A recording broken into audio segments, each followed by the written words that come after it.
Okay,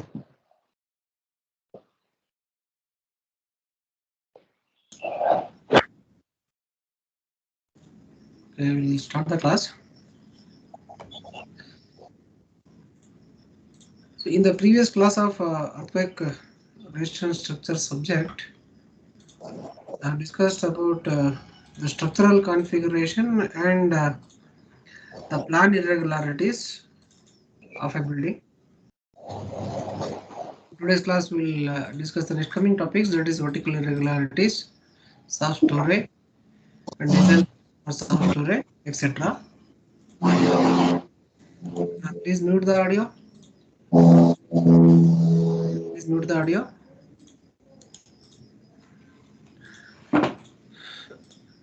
So with respect to this plan irregularities or irregularities of the building, it may be plan irregularity, or it may be vertical irregularities, or it may be torsional irregularities. Okay. The clear explanation with clear figures is given in the code book itself. We can refer to the code book. Okay. No need to refer any other material. Okay. In the previous class, I have discussed plan irregularities. Today's class we'll go through vertical irregularities. With respect to this vertical irregularities, in page number 18 of IS 1893 code book, it is clearly given what are the different types of vertical irregularities will come, and corresponding diagrams are also given in the code book. Okay, in the page number 21 and 22 diagrams are given. In page number 18, the explanation for different types of vertical irregularities are given. Okay, let me go to the table number 5, page number 18.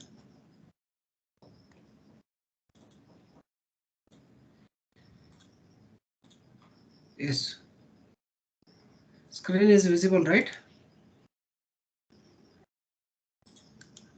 Yes, screen is visible right now.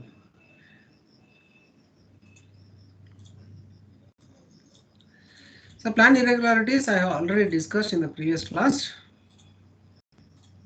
Now we will discuss about the vertical irregularities. Vertical irregularity means along the height of the floor, whatever the irregularities which will affect the load carrying capacity of the building for the lateral forces, they are all called as vertical irregularities. Okay, and these vertical irregularities are discussed with respect to the stiffness, mass, okay, geometry, okay, and plane of structural elements. Okay, in terms of all these parameters, so these vertical irregularities are discussed. In that, first one is stiffness irregularity, nothing but soft storage. A soft storage, I think you all know about the soft storage. For parking purpose and all, the ground floor usually it will not be there. We will not provide any infill walls. Only the frames will be there. But next coming floors will be provided with infill walls. Okay. So that kind of floor, what we call as soft storage. And there is a condition given to consider a storage as soft storage. Okay. You go through it. A soft storage is one in which the lateral stiffness is less than 70% of that storage above of that storage above, and less than 80% of the average lateral stiffness of 3 storage above. Okay. See, if you have a n number of floors,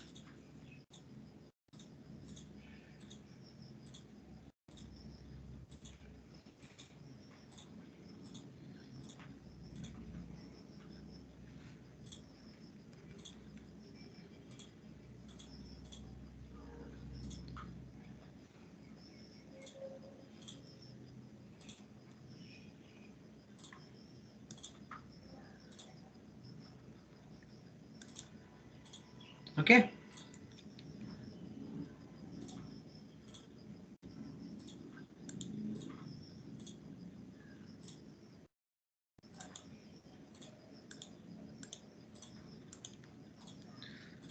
if we have a n number of floors, then a story is considered to be a sub-story.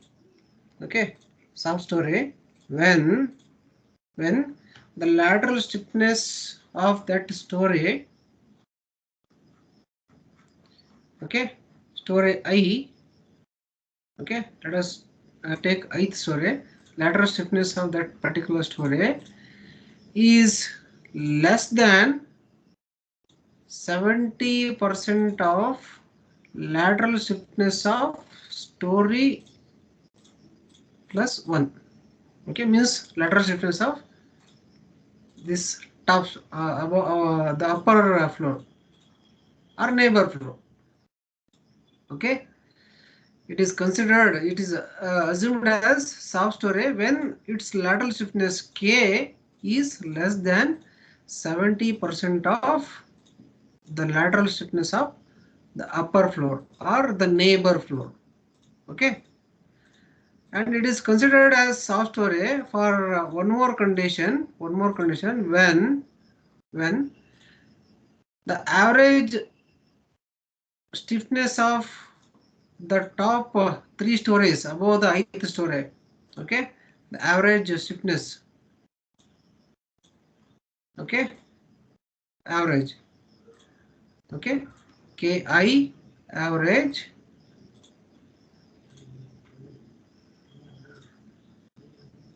okay, the stiffness of eighth story, if it is less than, okay, if it is less than stiffness of average stiffnesses of upper lying stories, upper lying three stories, 80% of average stiffness of upper lying floors, okay, means three consecutive floors, then also it is considered as soft story. Okay, if I elaborate this equation, it will be Ki plus 1 plus Ki plus 2 plus Ki plus 3 whole divided by 3. If you do, you will get average stiffness of top three story above this story. Okay, if stiffness of this particular story is less than 80% of average stiffness of top three stories, then also it is considered as soft story. Okay, then also it is considered as soft story.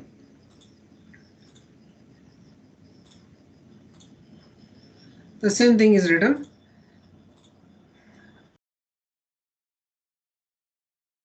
Respect to the vertical irregularity, there is one more term we will use, that is extreme soft story. Okay, extreme soft story. In case of stiffness irregularity, there are two main types.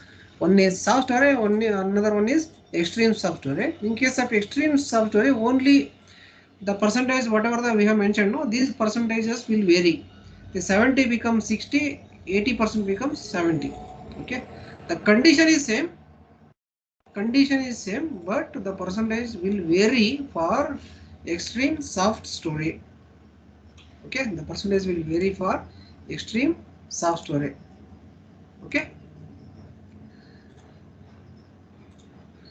here also you can see the same terms is given, only the percentage is changed. Extreme soft story is one in which the lateral stiffness is less than 60% of that the story above, or less than 70% of average stiffness of three stories above. Okay, in that case it is considered as stiffness irregularity or soft story.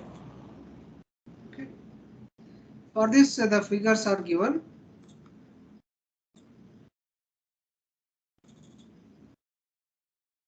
You can see here soft story when Ki is less than 0.7, Ki plus 1, or Ki is less than 0.8 or 80% of average stiffness of top stories. Okay, so while writing in the examination, for each cases or for each points, you write the corresponding diagram and give the explanation. Okay, if you are writing for soft story, write that figure. Okay, below that figure you need to give this explanation. Next, the stiffness irregularity is over. Next is mass irregularity. Okay, mass irregularity shall be considered to exist where the seismic weight of any story is more than 200% of adjacent story. Okay. Similarly, here seismic weight of ith story. Okay, M. If we assume M as seismic weight of a particular story, if adjacent story is having more than, okay, more than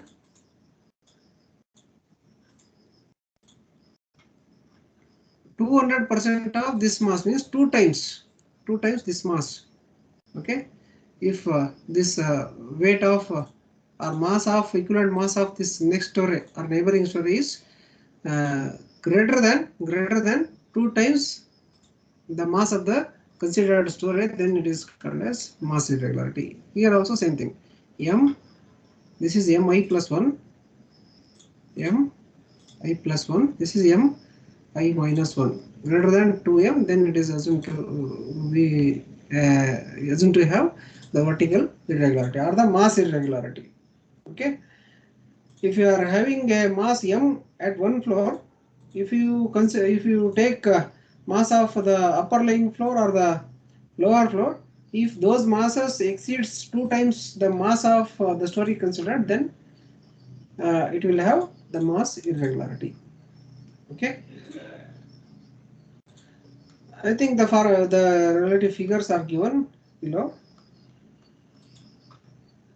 Yes, here you can see the mass. Some one particular floor, mass of one particular floor is considered. If this mass, if the mass of upper lying floor or the underlying floor is more than two times mass of this particular floor, then it is called as a mass irregularity. Okay. Here you can see Wi, weight of ith floor, if it is greater than 2 times Wi minus 1, means lower floor, or if weight of ith floor is greater than 2 times I plus 1th floor, I plus 1 floor means upper lying floor, then it is considered as mass irregularity. Okay.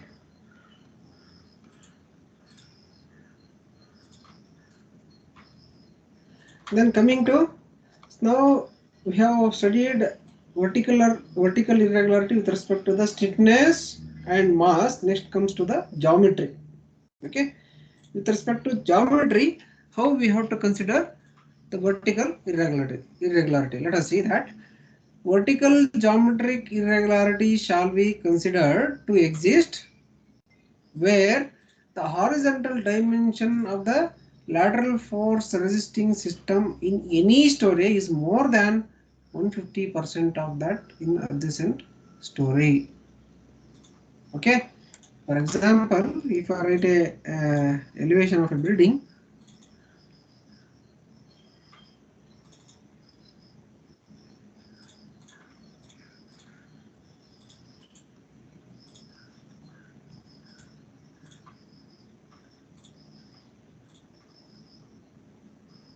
okay. So with respect to the statement given here,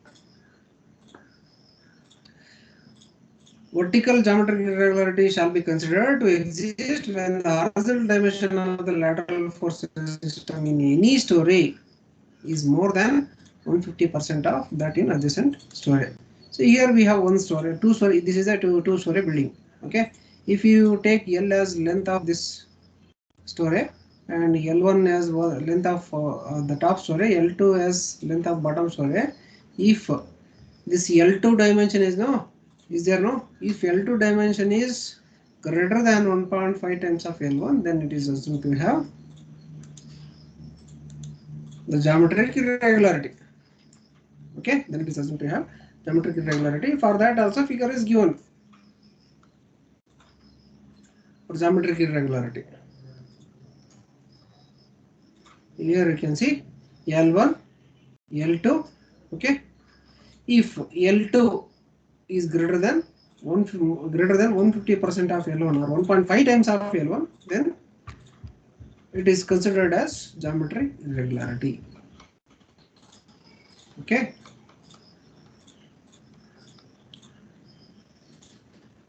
Now, vertical irregularity with respect to stiffness, mass, geometry is over. Next, with respect to the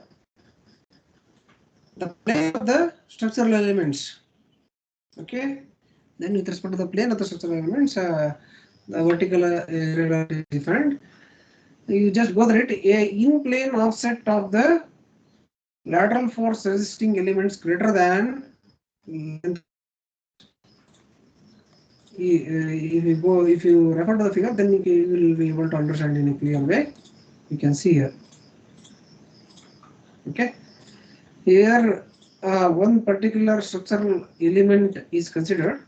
Okay, is considered.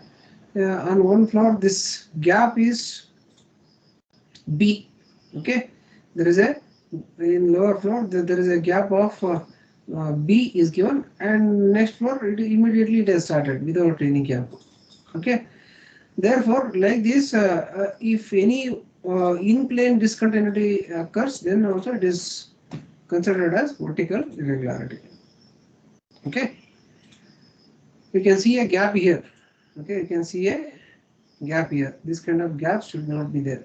Okay, if it is a continuous structural element throughout the height of the beam, then there is no issue with the vertical irregularity. If there is discontinuity in elevation of any structural element, then it is called as in plane discontinuity.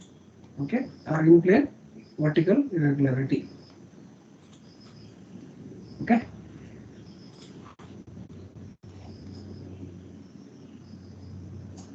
The next is discontinuity in capacity, weak storage. A weak storage is one in which the lateral storage strength is less than 80%, that is story above.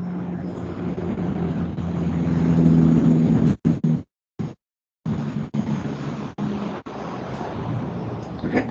See, this vertical irregularity is also described in with respect to the load carrying capacity or the strength of the floor as like stiffness, as like in stiffness irregularity. With respect to the strength of the story, the weak story is defined. How it is defined? If strength of one particular floor is less than 80% of the neighboring floor, either it may be the top floor or the bottom floor, then it is considered as discontinuity in capacity or the weak story.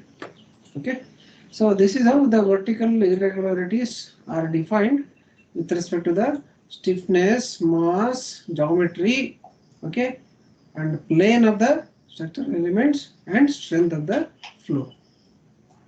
Okay.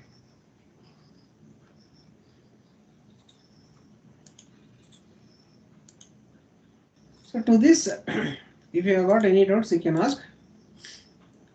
To this, the discussion on vertical irregularities are over.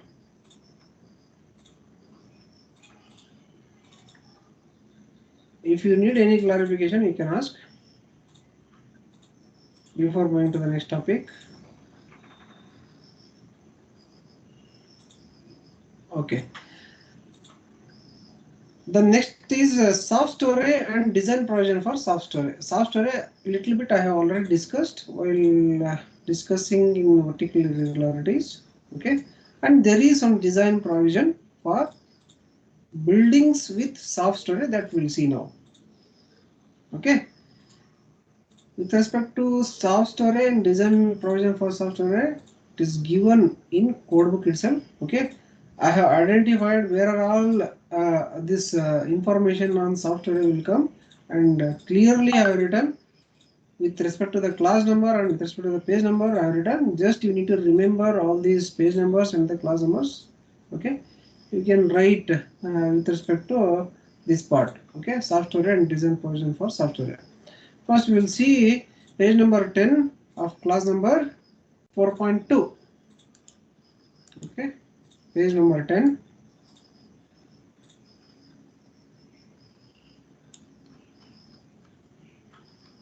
Just in this page, just a definition is given. Soft story definition is given. Okay, it is a one way in which the lateral stiffness is less than 70% of that story above or less than 80% of the average story stiffness of 3 stories above. Okay, then coming to the next page number 18. Just now we have discussed with respect to the vertical irregularities based on the stiffness. Page number 18.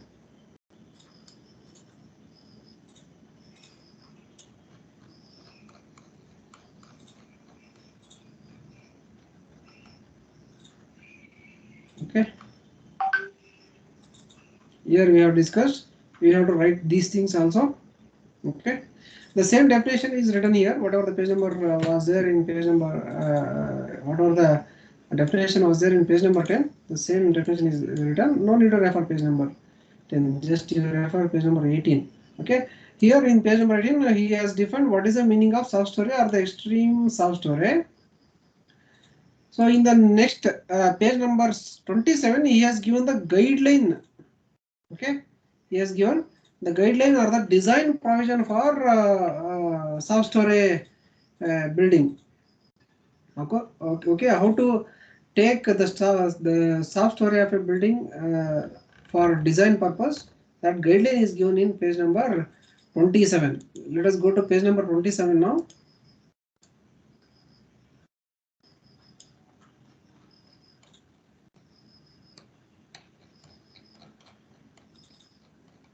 Let us see what is the design guideline given with respect to the soft story. Okay, in most of the structures, okay, obviously with no options we have to go for soft stories. Okay, when the soft story of a building comes into picture, what is the guideline we have to follow for design of the building? Okay, with respect to the soft story, that guideline is given in page number 27.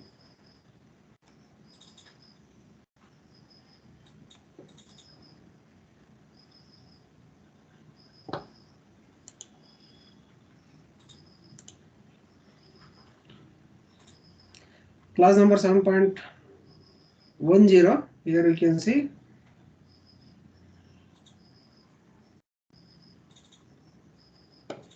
in case of buildings with flexible storage such as ground storage consisting of open spaces, this is all the cases with which the soft storage will come. That explanation. Okay, here we have some guidelines. Okay, in these 2 points, let us see what is it. The following design criteria are to be adopted after carrying out the earthquake analysis, neglecting the effect of infill in other stories. See what is the guideline? You just go through it. The columns and beams of the soft story are to be designed for 2.5 times the story shears and moments calculated under seismic loads. Okay. For example, if you calculate the story shear for the soft story, okay, if you assume this as the soft story, for this you will get some story shear Q1. Okay. If it is a soft story, then instead of designing the beam for Q1 force, what we will do is we will design it for 2.5 times Q1.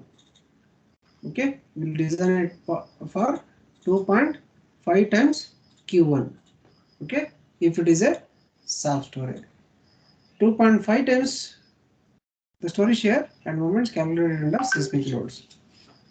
Okay, that is one guideline.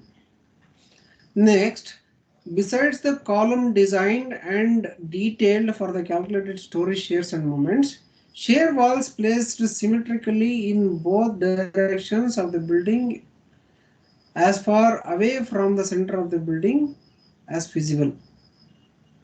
Okay, and to be designed exclusively for 1.5 times lateral story shear force calculated as above. Okay, if there is a provision to provide the shear walls, then we can go for providing the shear walls. If suppose this is the plan of the building, okay, suppose this is the plan of the building, you have to provide the shear walls symmetrically on both the sides. Suppose if you are providing shear walls at center of the span like this, you need to provide the symmetrical shear walls on all the sides of the building, or else you can provide shear walls at corners as well. Okay, Symmetrically, by providing these kind of shear walls, we can increase or we can improve the lateral resistance of the soft array. Okay, if there is no provision, we have to design the structural elements for 2.5 times Q1. Okay, so this is about the soft array, definition of the soft array and design provision. Design provisions are these 2 points. Okay, you need to write these 2 points as design provision. Okay.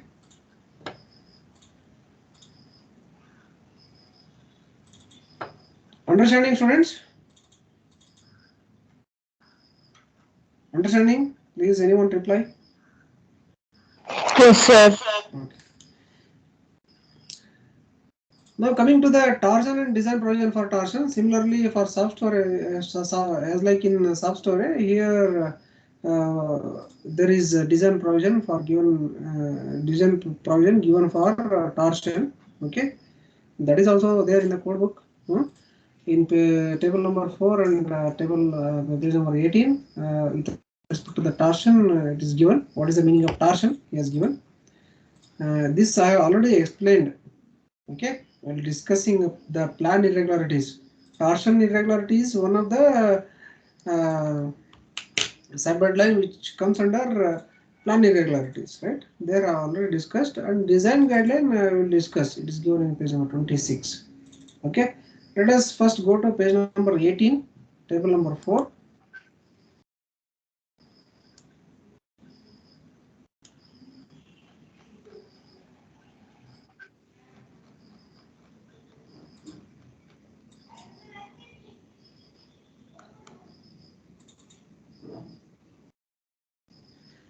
At the starting only I have explained about this torsion irregularity.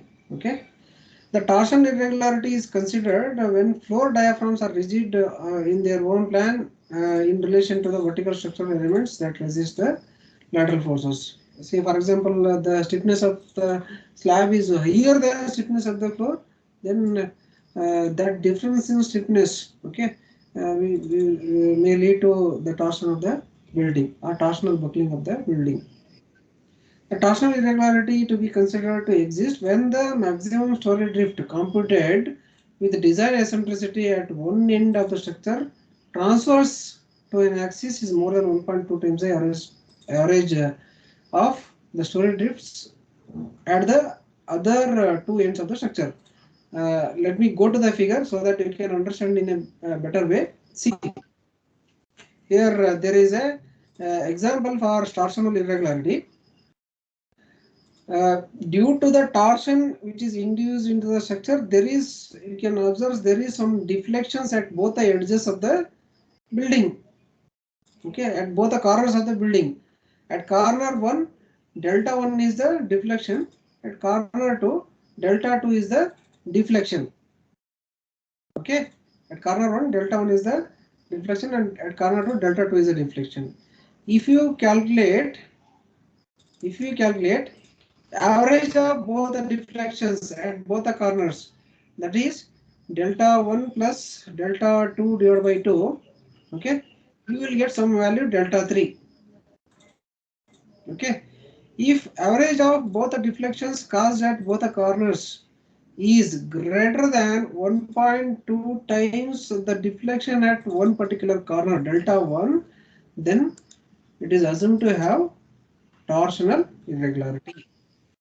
Okay, there is a building with delta 1 displacement at one corner and delta 2 displacement at other corner. If we calculate the average of both the displacements, delta 1 plus delta 2 divided by 2, which we assumed as delta 3, if this value is greater than deflection at any one end, 1.2 times deflection at any one end, then the building is assumed to have torsional irregularity.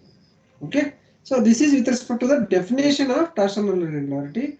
If there is any guideline given for torsional irregularity, we will go to page number 26, class number 7.9.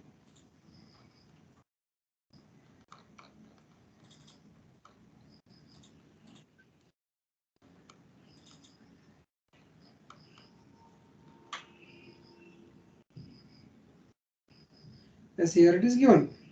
Okay, the design guideline for torsional irregularity. Okay,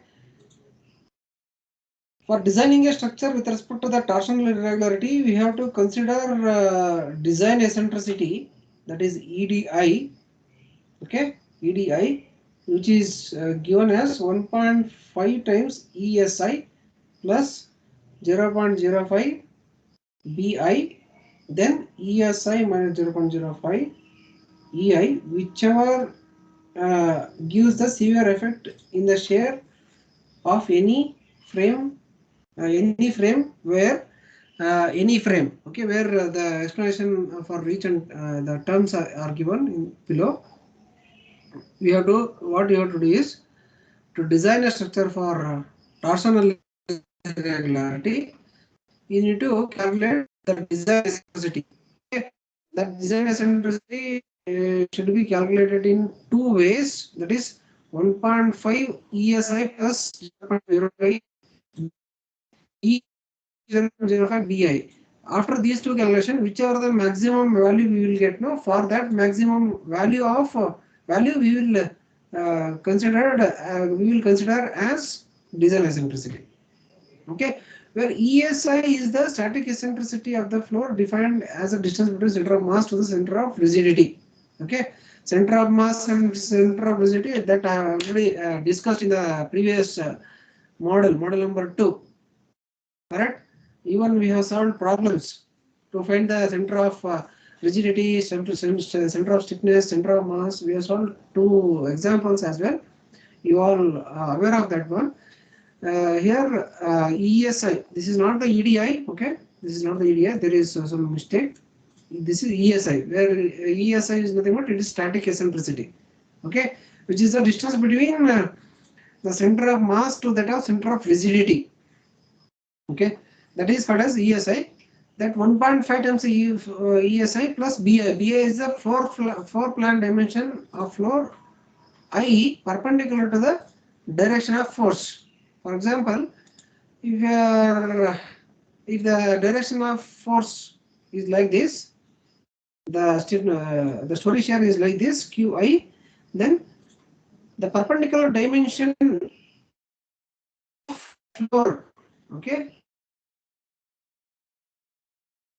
to the direction of the floor, direction of the story shear is considered. That is called as BI. This length is BI. Okay. So knowing BI and static eccentricity at ith floor, you calculate these two things, okay, which are the maximum value you will get it. For that maximum value, by taking that as design eccentricity, you will perform the design of the building. Okay, this is what the guideline for considering the torsional irregularity in the building. Okay. So this is about the vertical irregularities, okay, soft story and torsional irregularity and design provision for both soft story and torsion. Okay. The next topic what we have is effect of infill masonry walls on frames. Okay. Let us see what is the effect of infill masonry walls on frames. Please write these 3 figures. Write these 3 figures.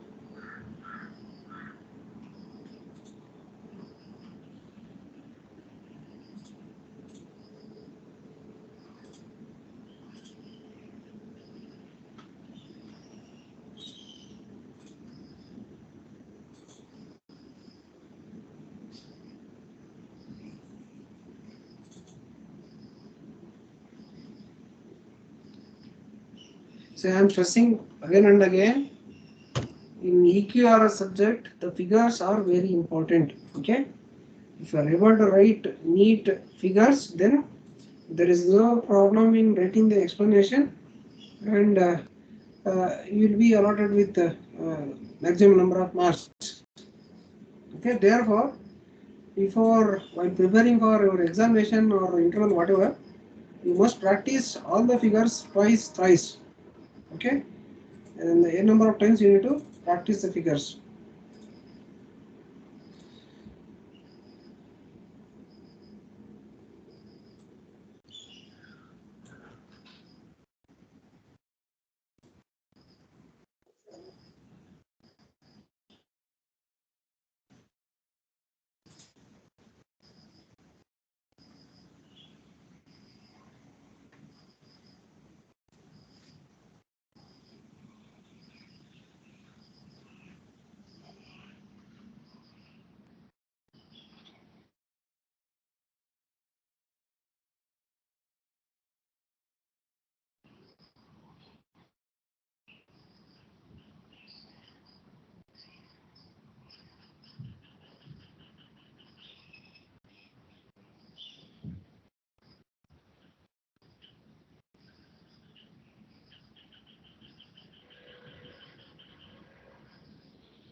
Okay.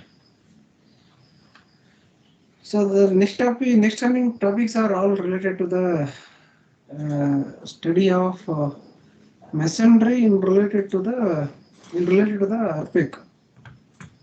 Okay, we will be studying the behavior of masonry walls during the earthquake and how to design the masonry walls for earthquake forces.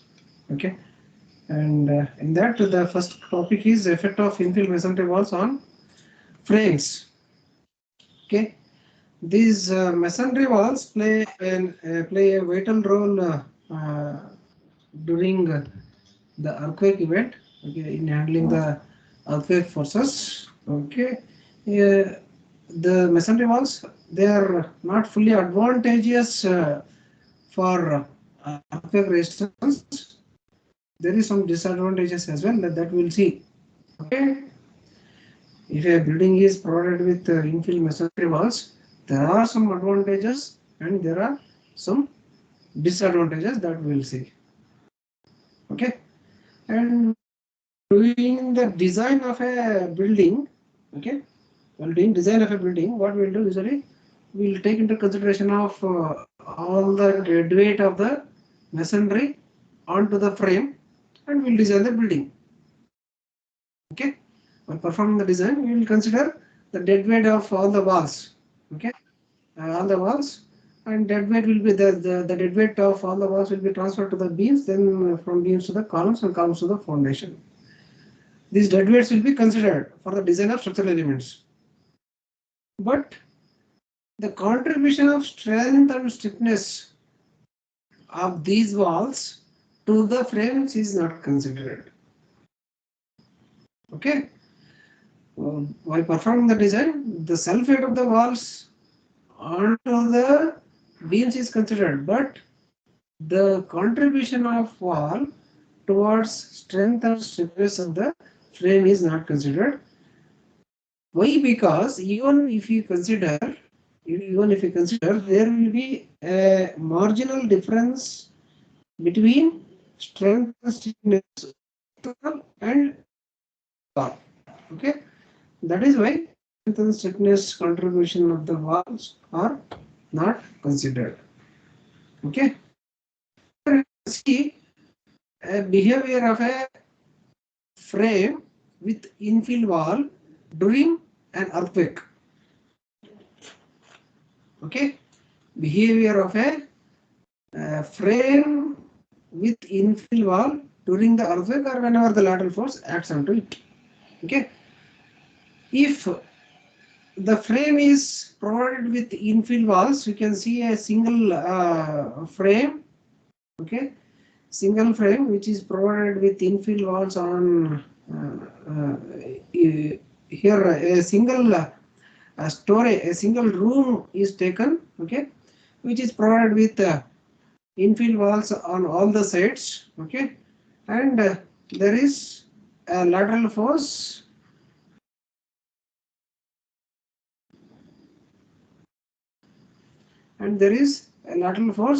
acting onto it. Due to this lateral force, how these walls will contribute towards handling these lateral forces means, whenever the lateral force acts onto the infill wall or the frame which is containing infill wall, these infill wall will form a compressive resistance. They will form a tie.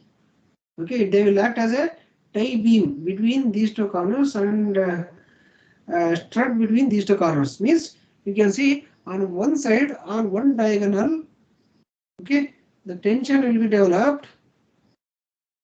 Okay, and on the other side, the compression will be developed. Compression will be developed. Okay, so to resist whenever the earthquake lateral force acts into the frame, whatever you have considered, because of this tension force on one side and compression force on one side, one diagonal, the one particular diagonal of the room will act like a tie beam. Okay, it will act like a tie beam. Okay, tie beams which can handle the tensile forces. Other diagonal part of the room will act as a strut. Okay, it will act as a strut which can handle the compressive forces or compressive stresses induced due to the deformation. Okay, in that way, the masonry walls contribute towards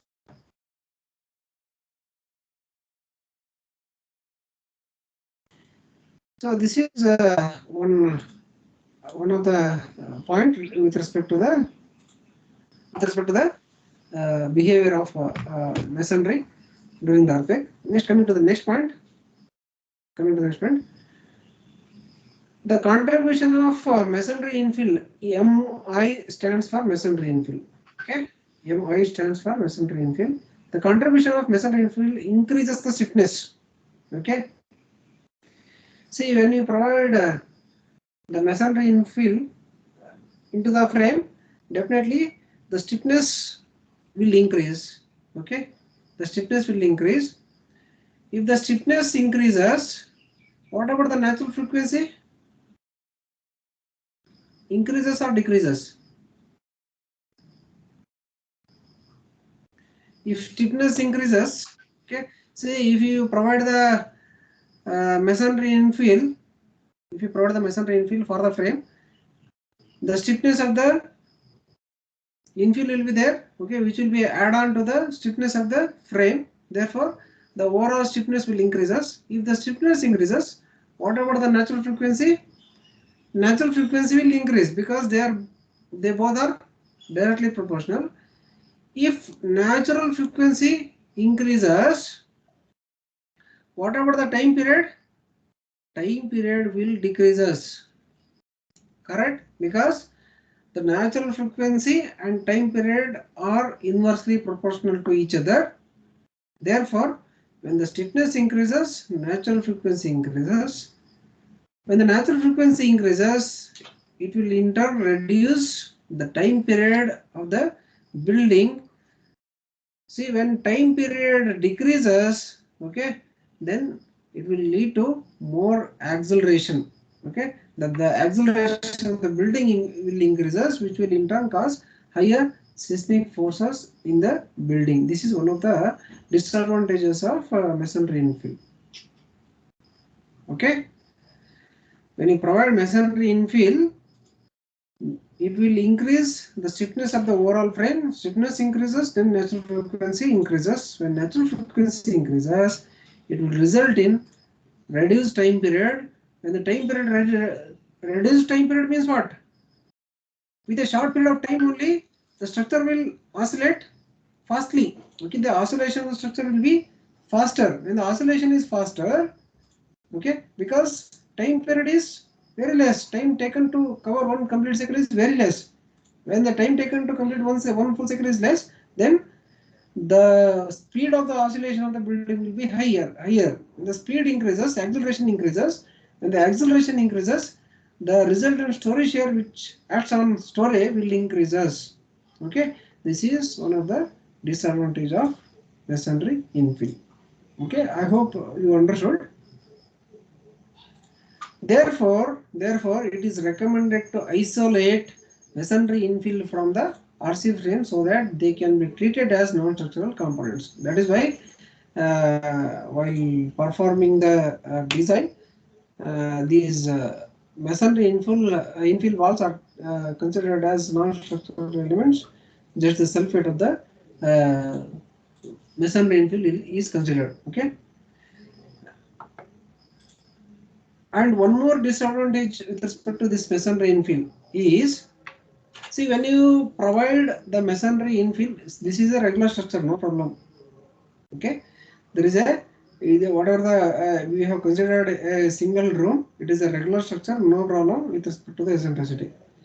If a plan of the building is irregular in nature, if it has got a irregular plan, if it has got a irregular plan, in that case, if you go with masonry infills, what will happen is there is much difference in eccentricity. Okay, means the distance between modulus of the difference between the center of mass to that of center of rigidity will be higher. Okay, in that way the eccentricity will increases. When the eccentricity increases, the performance of the building will decreases. Okay, that is also one of the disadvantage of this masonry infill. Understanding? See, when if a building has got irregular plan, okay, like this, okay, if you provide masonry infill, okay, at all wherever it is possible, if you go for providing the masonry infill, then what will happen is the modulus, the center of the difference between center of mass and center of rigidity will also increases.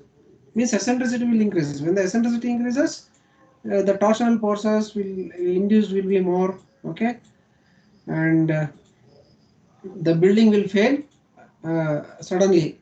Correct. Therefore, that is also one of the disadvantages of providing masonry infill. Okay.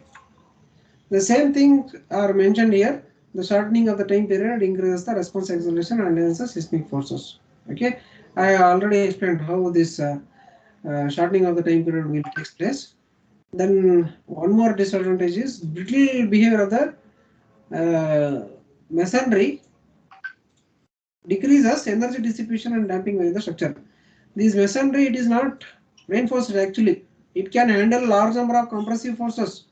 Okay, masonry can handle large number of compressive force, but it cannot handle the tensile forces or the flexural forces or the bending. Okay, suddenly the cracks will appear in the walls if you are providing the masonry infills. You can observe sudden cracks immediately the building after subjecting to the lateral force. Because of those cracks, the performance of the building will decreases. Okay, that is why it is mentioned like brittle behavior. Okay, if you take column, beam, and the slab, they are reinforced elements. Okay, they are all reinforced elements, and they can handle the lateral forces. Okay, they will have good resistance to the bending moment or the flexure, okay, or the tensile stresses. Okay, but in case of walls, they will behave in a brittle fashion. Suddenly, the cracks will be observed in the walls, okay, which will reduce the energy dissipation or damping in the structure. Okay. The asymmetric placement of masonry infill introduces torsion in the structure. This I already explained. So these are all some advantages of the masonry infill, and there are some favorable characteristics of masonry infill walls. Okay, means some advantages of masonry infill walls. The first one is strength contribution. Okay, strength of the building will increases with respect to the gravity loads. I'm telling you. Okay, with respect to the gravity loads, the strength of the masonry infill increases. Then there will be a high inertial lateral stiffness. The inertia of force or the moment of inertia of the structure will be higher when you are providing the masonry infills. Okay, because of that inertia of force, at the beginning of the earthquake event, okay, at the beginning of earthquake event, suddenly after the application of the lateral forces, the building will not start vibrating. It has got some initial inertia forces, a moment of inertia. Because of that inertia, initially it will resist. Okay, it will resist a good amount of okay, good magnitude of earthquake force. When its resistance to the initial magnitude of the earthquake forces decreases, then building starts vibrating. When the building starts vibrating, then the problems will be more. The crack of the masonry and the torsional effect, everything will be higher. Okay, but at the initial stage, definitely it will contribute towards handling the earthquake forces. Okay. Then third advantage is a large energy dissipation capacity of the masonry while developing the cracks. Okay, this is also at the initial stage. Okay, there will be large dissipation of energy. Okay, at the initial stages. Okay, the masonry will greatly decreases the deformation and ductility demand on RCC frame members as the stiffness of the structure is greatly increased. Okay. This is about the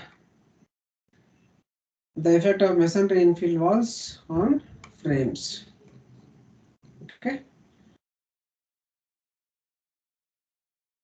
The next topic is modeling concepts of infill masonry walls. Please write all these three figures. Please write these figures. Take 2 minutes time to 3 minutes time.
you give headline as there are two types of modeling concepts of infill masonry walls. First one is equivalent diagonal strut model, and second one is equivalent frame. Okay, first we'll discuss about equivalent diagonal strut model.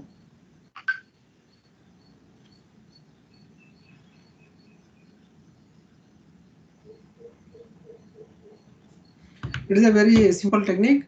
Are you able to understand what is the meaning of modeling concept of infill masonry wall?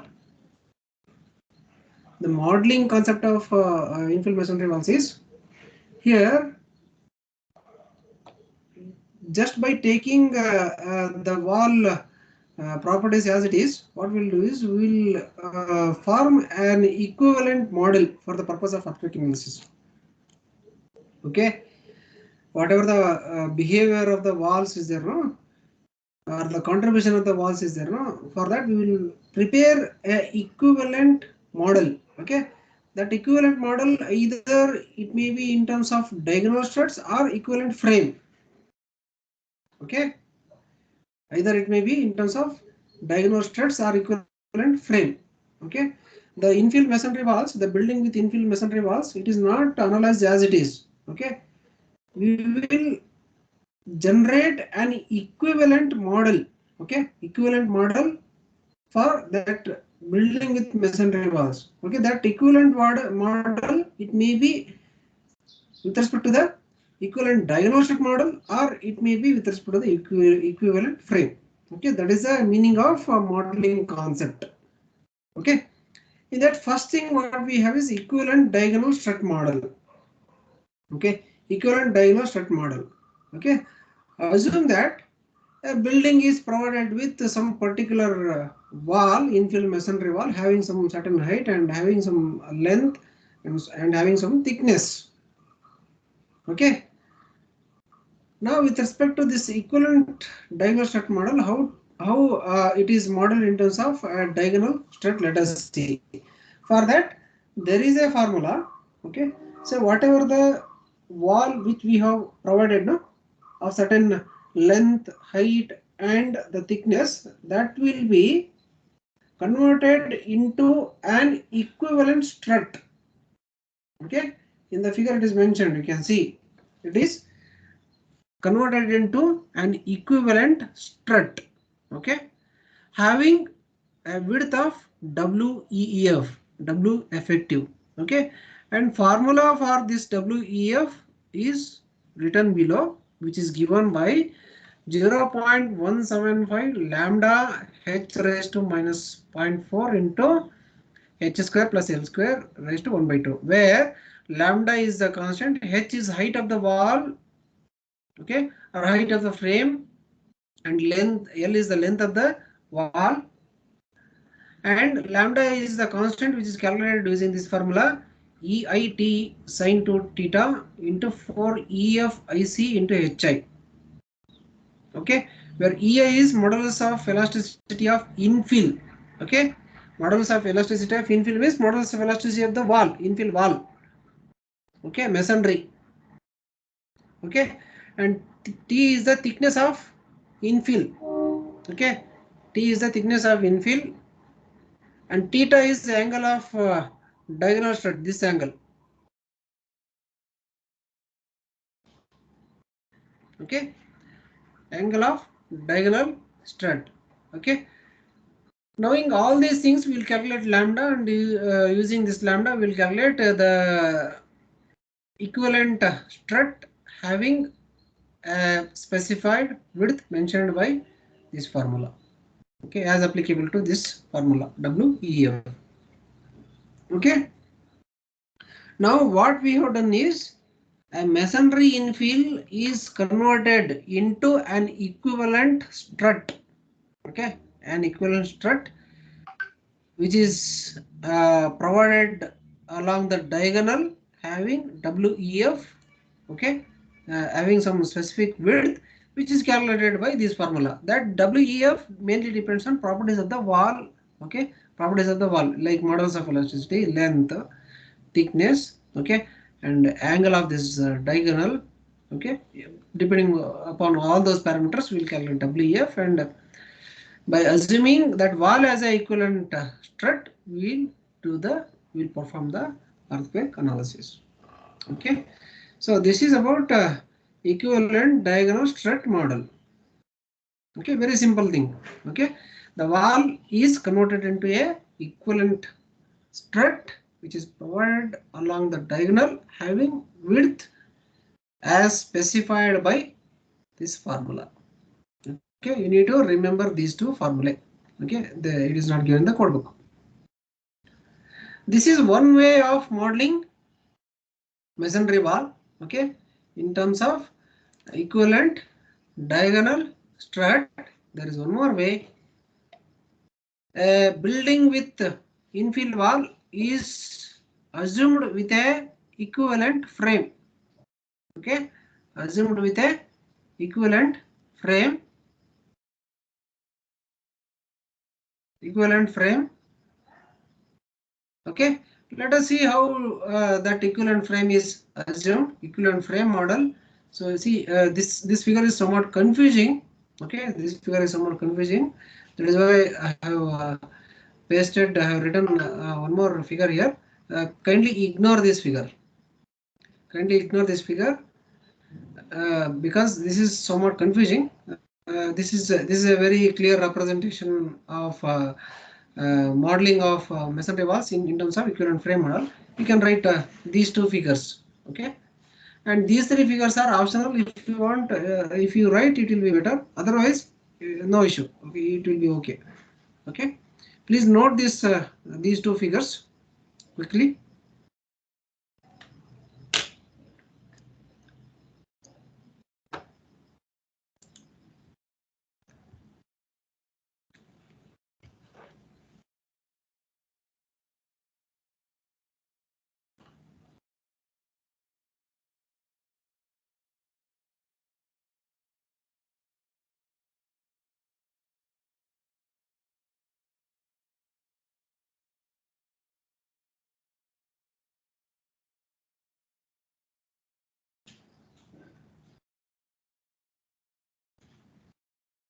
Write the headline as second one, equivalent frame model. Okay, just write these two figures. Write these two figures.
Okay.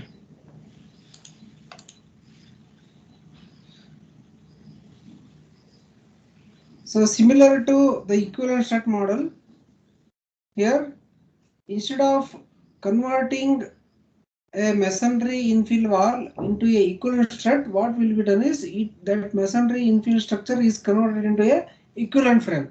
Okay, that is the thing here. Okay, instead of converting a masonry infill structure into a diagonal strut element, here what will be finding is we will find an equivalent frame model. Okay, by using that, by taking that frame model, we will do the earthquake analysis. Here you can see a small structure with infill masonry wall. Okay, a small structure with infill masonry wall.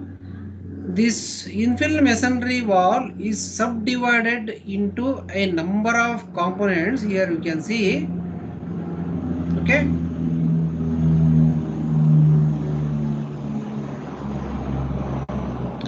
This infill masonry wall is subdivided into a number of components, which is mentioned in the right figure. You can see here that number of components, whatever the vertical components are there, no, those components are assumed as piers or the struts.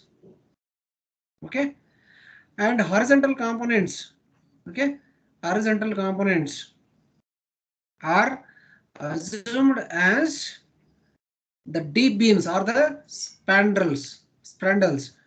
Here you can see, if I draw a dotted line here,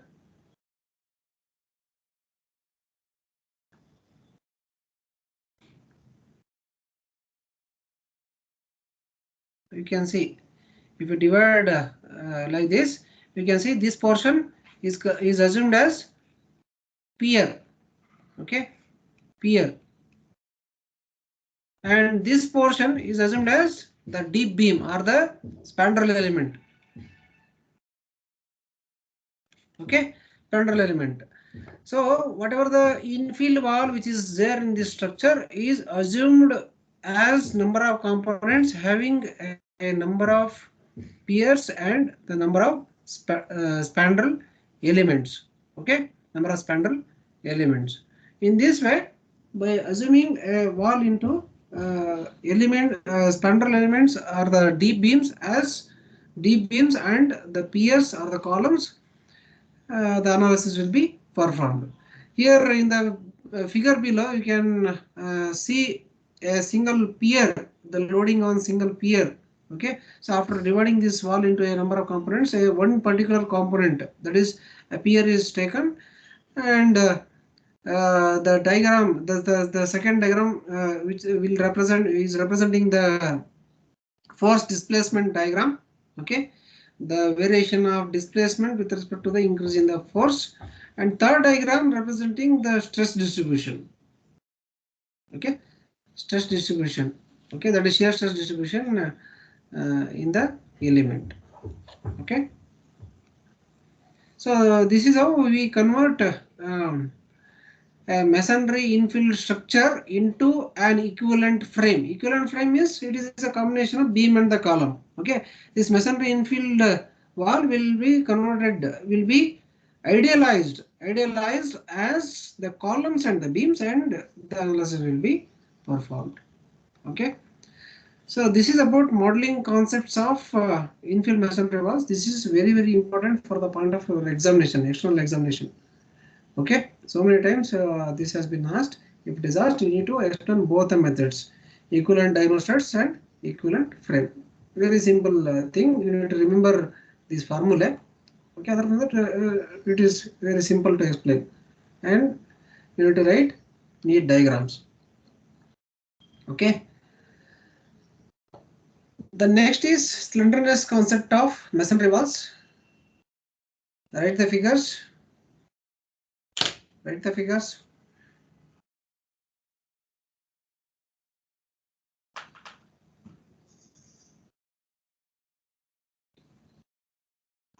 Write the headline as slenderness concept of masonry walls. Don't simply sit. Okay, all of you please write the figures once. Okay, so that it will be a practice for you all. That is why I am giving time for you. Please practice. Diagrams are very important. You write as it is. Okay, don't make any here whatever the proportionality I have maintained in writing these walls, all these three walls, you also maintain the same proportionality with respect to the thickness, with respect to the height. Okay, whatever the proportionality I have maintained, you need to maintain the same proportionality while writing your diagram.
There is one more figure below that also you write.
Okay, students, let us see what is the meaning of slenderness of masonry walls. I think you all know about what is the meaning of slender. So, what is the meaning of slenderness ratio? What is the meaning of slenderness ratio? Height to thickness.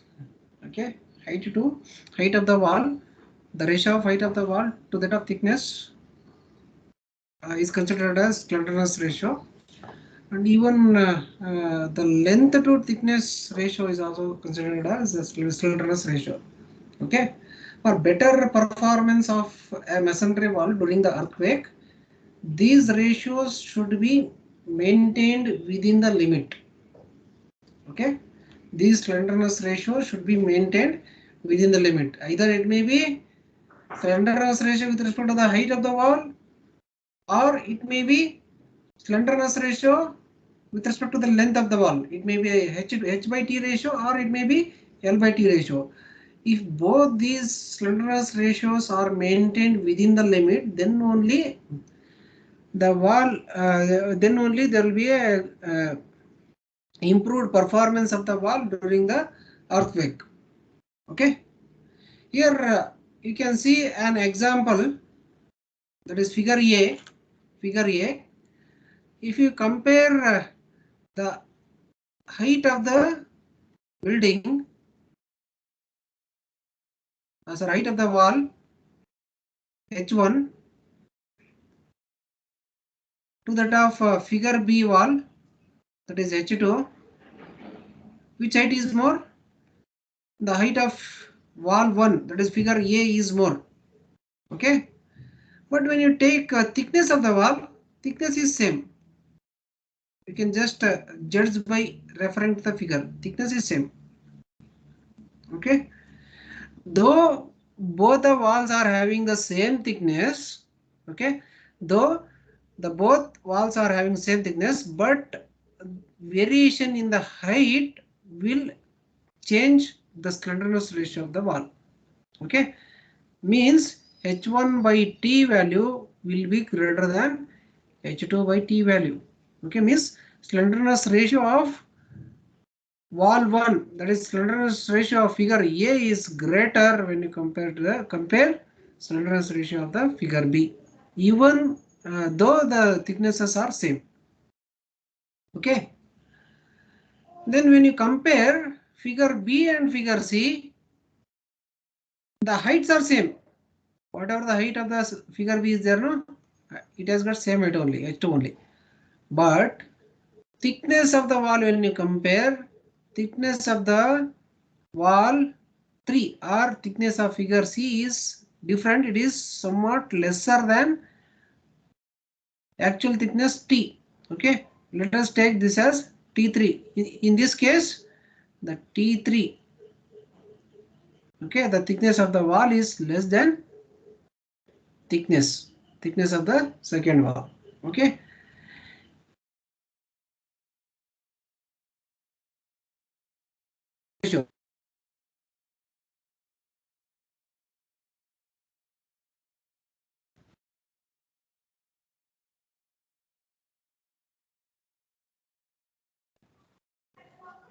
T3. Okay, when you compare slenderness ratio of the second case to that of third case, okay, slenderness ratio of second case will be again less compared to the third case, because though the heights of the walls are same, thickness of the second wall is lesser compared to the thickness of the third wall is lesser compared to the thickness of the second wall. Therefore, the wall having larger height will also result in higher slenderness ratio. Wall having larger length will also result in higher slenderness ratio. Therefore, whether it may be the height of the wall or it may be the length of the wall, they should have a proper proportioning with respect to the thickness of the wall. Okay, they should have the proper proportioning with respect to the thickness of the wall. Then only we can maintain a specific slenderness ratio for good performance of the wall during the earthquake. Okay, so in this case, figure A and figure C, the wall 1 and wall 3 are considered as slender walls compared to the wall 2. Okay, in wall 1 height is more, in wall 3 the length is more. Okay, because of larger height slenderness ratio is higher, because of larger length of the wall slenderness ratio of the wall 3 is higher. Okay, so both the cases are assumed to be slender walls. Okay, next the question is how to overcome and there will be some unavoidable situations. We have to go for some certain height of the wall and we have to go for some certain length of the wall. Okay, in those unavoidable situations, what is the remedy? What is the remedy? We have the remedy in two ways. One is by providing horizontal and vertical RCC bands. Okay, here you can see the horizontal and vertical RCC bands are provided at regular intervals. Okay, in this way you can reduce the dimension of the wall. Here you can see when you provide RCC bands, the dimension of the wall will be reduced. Like correct, it will be subdivided into different portions. Okay, therefore again the capacity of the wall will increases.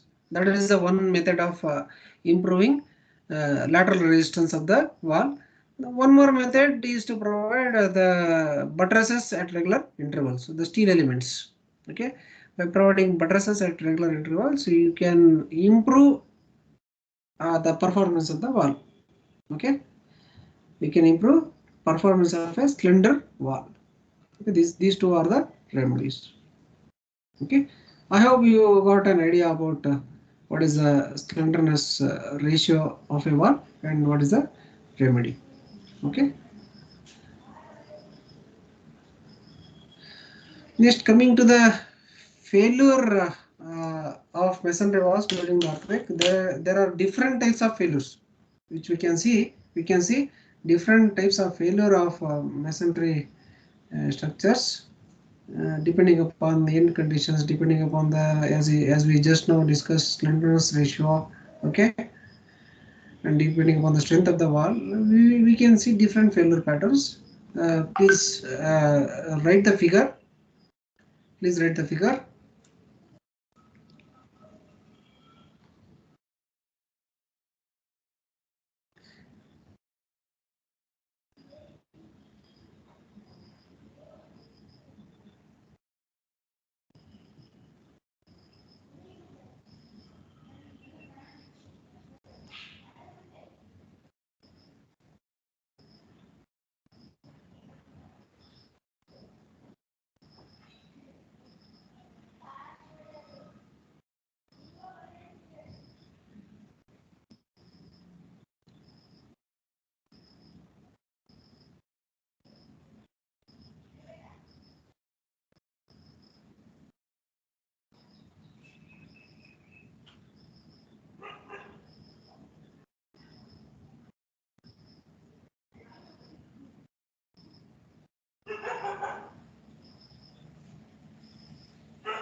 Write all the figures, please.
Okay, students.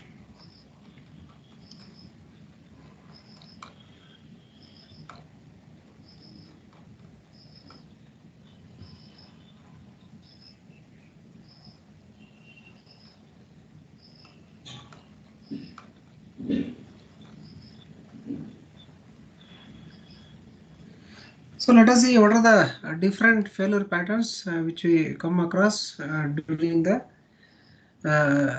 earthquake in the masonry wall. Okay, here you can see the first case where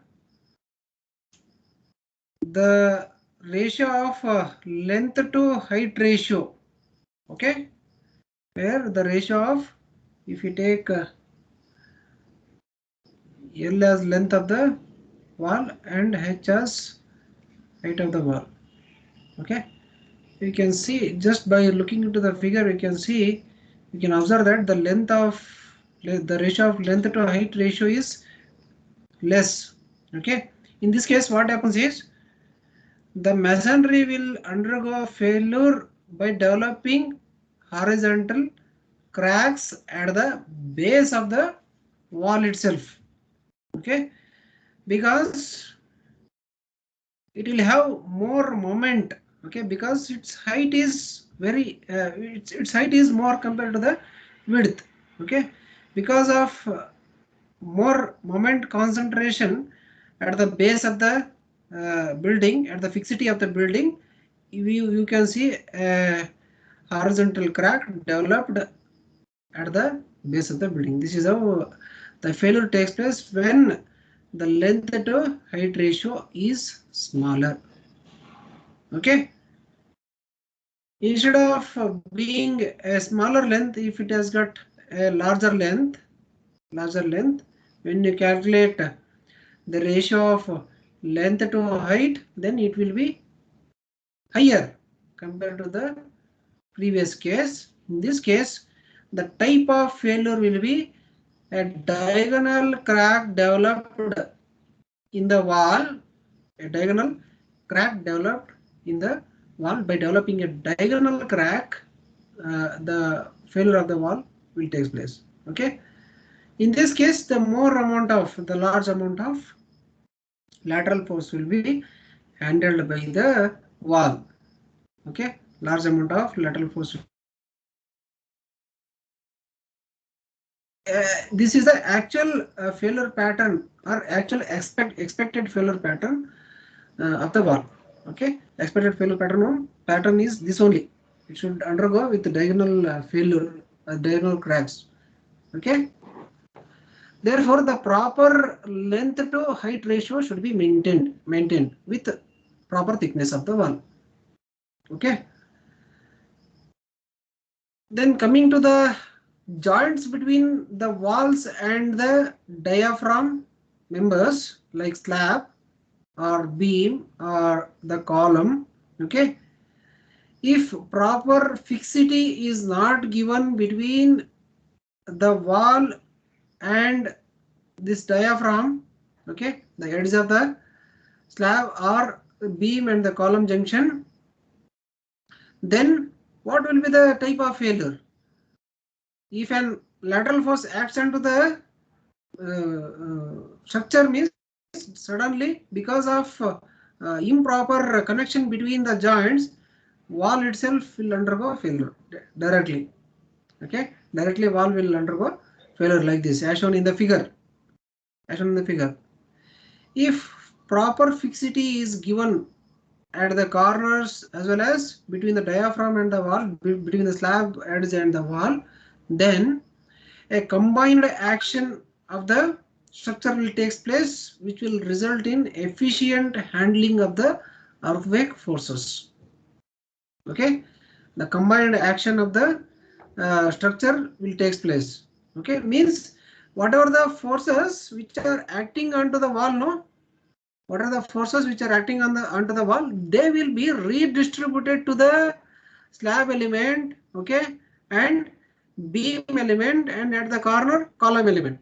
Okay, in this way the redistribution of the lateral force will take place. Okay, when redistribution takes place efficiently, it will handle the large amount of earthquake forces which is acting onto it.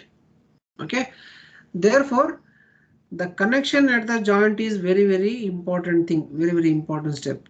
Okay, if whatever the infill walls we have constructed, if they are connected properly, okay, even in the horizontal direction and the vertical direction, if a rigid joint is provided, then it will behave as a whole. Okay, it will behave as a box element. Okay, it will resist most of the earthquake forces. Okay, therefore the proper joint should be provided. Okay, so this is the case where the wall is improperly connected at the joint. This is the failure pattern where the wall is improperly connected with the joints. Okay, this is the failure pattern. Okay, where the wall is rigidly connected at the joints. Okay, see if you are able to remember or write these figures properly, what is there in this explanation, you can easily give the explanation. Okay, the next topic is in the failure pattern only. This is with respect to the combined action. Okay, when you go on studying in detail about the failure pattern, there are different failure patterns which we come across depending upon the way in which the load is acted onto the wall. That is one way vertical bending, one way horizontal bending, and diagonal bending. That we will discuss in the next class. Okay, we will discuss in the next class. I'll take the attendance.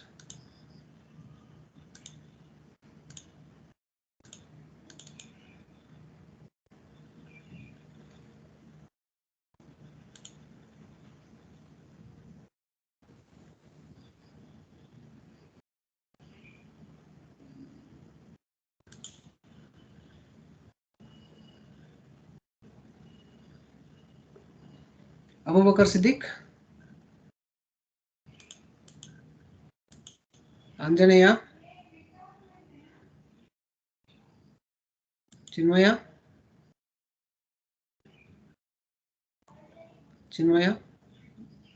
Dakshita, Present, sir. Dhananjay, Divya, Present, sir.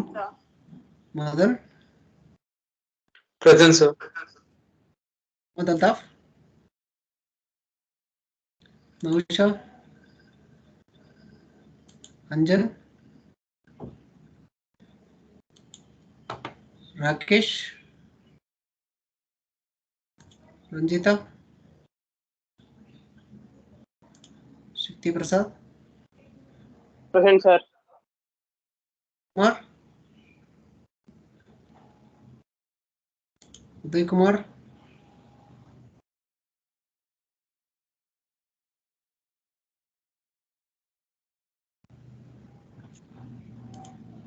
we'll continue in the next class tomorrow. Thank you.